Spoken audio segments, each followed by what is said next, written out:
Kaya nga, sabay natin yan eh.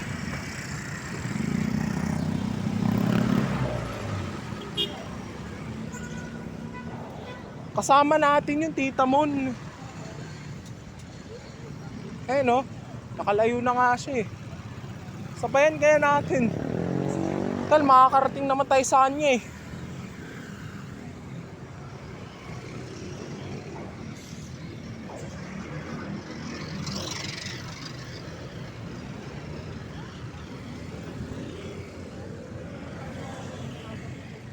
Yun lang. May last ride pa naman to eh.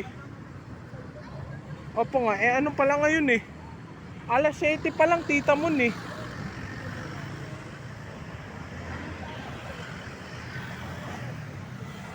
Isang oras.